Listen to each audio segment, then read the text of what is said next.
All right, I want to give God the glory again. Continue to bless us with many things each and every day.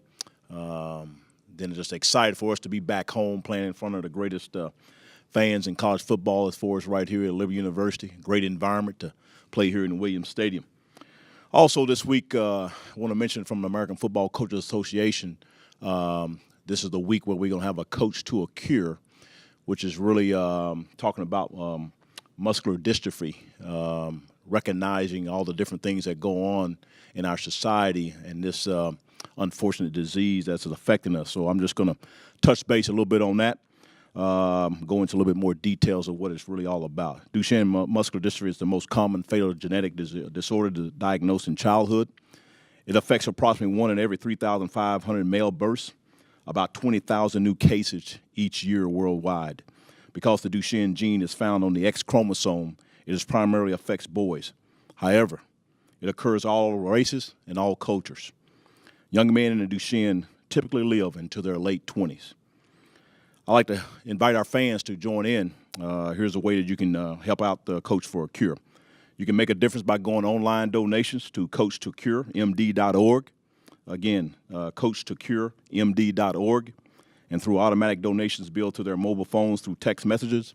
Any fan who texts the word CURE to 50555 automatically donates $10 in honor of the 10th anniversary of Coach to Cure MD. We're also going to honor two families with this situation here in our ball game. They're going to have two young men will be honorary captains. The Perez and Bowers family, their son, Caden Bowers. Watkins and Ware family, their son, Seth Ware. They will be at our practice on Friday afternoon, and they also going to participate there, like I mentioned earlier, as honorary captains in our football game. So just wanted to mention that as we want to recognize what we can do as college coaches to bring a little bit more national awareness about this cure here we're trying to resolve here in muscular dystrophy. Moving on to our football game, more specific about St. Francis.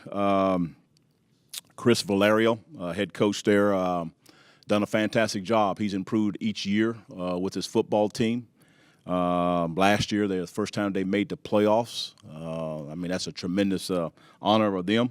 First time they actually won the title in their conference.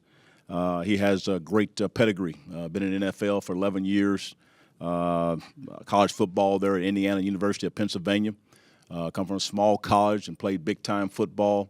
An offensive line guy, so know that he knows what he's doing and how he's doing it. I also want to touch base on a little bit of both of their coordinators. The offensive coordinator there, Eric Long, last year was a fantastic year. They have an All-American receiver, a guy about 6'4". He had just going to read some of his stats, 75 catches last year, almost 1,500 yards of receiving yards. He set a school record. He set also a conference record. Name is Cameron Lewis, number 2. He's only a junior. They actually got 4 receivers that are 6'3" or more in their height. They got a transfer quarterback from the University of Houston, a guy by the name of Bear Fenimore. He's done a great job so far in the first 3 or 4 ball games. A very accurate passer, more of a drop-back type guy. He'll run a little bit here and there, but he's very efficient, and he knows how to play the game is what I've seen him. So he's a very good QB. They have a running back by the name of Jameer Jordan Toney. Very good running back, 5'11", 5'10", about 215, 220. Very powerful runner, very good feet. And he can run over you, and he also has good enough feet where he can make you miss. So offensively, they've done a lot of great things there so far. The one thing here on the defensive side kind of really is a stat that almost kind of like stuns me, so to speak. 3 football games, they've only given up 1 touchdown. 3 football games, they only given up 1 touchdown.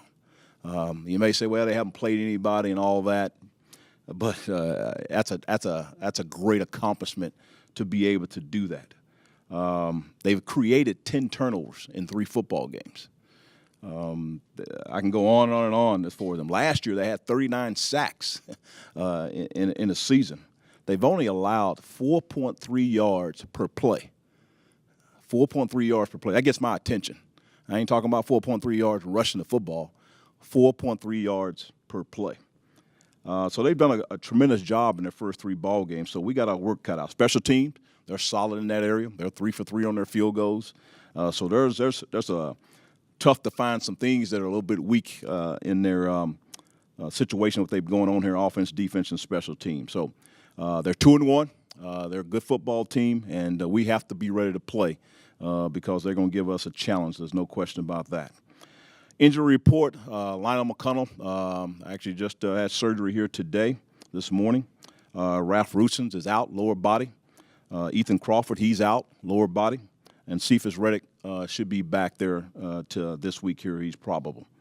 I think the keys to the game here is controlling the line of scrimmage. O-line, D-line is going to be very, very important on both sides of the ball. Who's controlling the line of scrimmage? And then I think the obvious is also the aspect of being explosive plays. That's something on both sides of the ball. We need to make sure we get our explosive plays, but we also got to limit their explosive plays. So if I had to say one thing on the defensive side is the thing that we need to make sure we do is to handle that part. Then the turnover margin, because of their +8, I think they're number 2 in the country, number 1 in the country in turnover margins. They are +8. Again, I said they mentioned they had gotten 10. They've only had 2 turnovers from the offensive side of it. So, again, they've played some very, very sound football in the first 3 games. So let's open up to questions. Coach, when you win every game, sometimes it's harder to evaluate and show players where to get better. But now that you have a loss on tape, were you able to find some things to point out to the guys and some things to work on? Oh, we had some games in the first 4 ball games. I think the biggest thing has been more consistent running the football. That's been common even with the first game, second game, third game. We've been constantly talking about that, and we knew last week at Jacksonville State had a very, very good defense, and still a little bit disappointing that we were not able to do better than what we did. So, again, we're going to keep on attacking, trying to run the football on a more consistent basis. We should be able to average 4 yards a carry, whether we run the ball 3 times or we run it 50 times.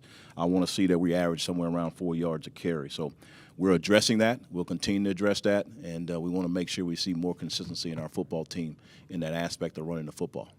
And continuing with running the football, you mentioned on the postgame radio show Saturday night maybe a play that you come up with that's designed to showcase the athleticism of the line, plus get the running backs, going. Is there something that you guys are working on specifically to try to find a way to attack, defenses no matter which fronts or teams you face?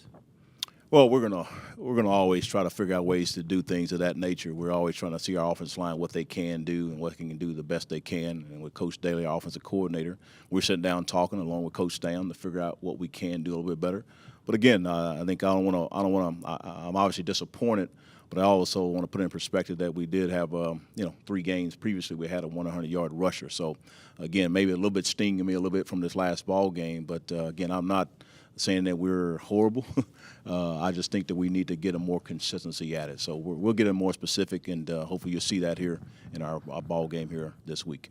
Yeah, Coach, one of those 100-yard rushers was Kentori Matthews a couple games ago. I think he's only had 2 carries since then, though. What's his role in this team, and are you looking at ways to get him more involved? We got a role for him. There's no question about that. I guess it should be announced here. We got Todd Macon will be available for this week. So we're going to have a specific opportunity to see what he can do. We'll figure out here as we go through the week when we're going to play him as far as Todd Macon. But Kentori Matthews, he has a role. And some games it may be more than others. But we think he's a tremendous asset for us to become better as an offensive unit. And we're glad he's on our side, and we'll see how it all works out. What have you seen in Todd's recovery? He's dressed and traveled with you guys this past weekend. What have you seen in him that shows that he can step right in and try and make as much of an impact as possible? Oh, I think he's everything running full speed. He's making all his cuts, been able to catch the ball. He knows what to do and when to do it. I think the last week here we put him in a little bit more reps in practice to see how he would be able to go, and the doctors have now finally cleared him. And now let's go out there and see what he can do. I know he's very, very anxious to get out there and play and show his skills and be part of the football team like being on the football field. So he's been a tremendous asset. That's why we've taken him really on every trip on our road games, and he's been suiting up here the last 2 games here, or last game here we had at home. So I know he's going to have an opportunity to play. We don't know how much, and we'll figure that out as we continue through the week. You said St. Francis is a defense has only allowed one touchdown all season so far. Have you located some areas where you feel like you've got good matchups and can do something about that? Well, I think we do. Well, I think we're still evaluating those things of that nature. We hopefully we can reveal that obviously on Saturday evening. But again, they're a good football team overall. I don't think there's really something that you can really identify. But we always figure out things on whoever opponent we're playing, what areas we want to attack. Sometimes they work and sometimes they don't. But again, we got a challenge, and we'll see how it all goes. I'm excited to see our team play again. When you lose a game, you always want to get back on the football field and try to redeem everything. Chris Turner's listed as a starter this week with Jimmy Fox getting the start last week. Is Turner back into the starting role, or do you guys want to have competition between him and Fox during the week to see who gets the start Saturday? We're always going to have competition. There's sometimes things adjust, sometimes things change. As we as a coaching staff, we talk in the middle of the week, we talk at the end of the week. So right now, Turner is starting. Does that change? Maybe, maybe not. We always want to have competition at every position, and so we're going to play the best people that give us the best chance to be successful on the field. Do you have a timeline for the Rusins and Crawford injuries? No, they still haven't gotten the full results back, and so that's why I can't be very, very clear on when it would be. Right now, all I can say is here's a week-to-week basis. Hopefully next week I'll have a better results on what the doctors have stated. Going back to Turner a little bit, and I know he had less snaps on the field in the Indiana State game in the second half, and then not starting against Jacksonville State. Is it just kind of a matchup thing? You just kind of feel it week to week with him, or was there some carryover from that second half to the Jacksonville State game? Can you just elaborate on that a little bit more? All of the above. All of the above. Everything you stated there was all in our evaluation as a staff. During the game, sometimes you talk about it, you make a decision. At the end of the game, you come back and you discuss some more things about it. I guess the bottom line is we always going to come together and say who gives us the best chance to be successful. Those are decisions that we have to make as coaches.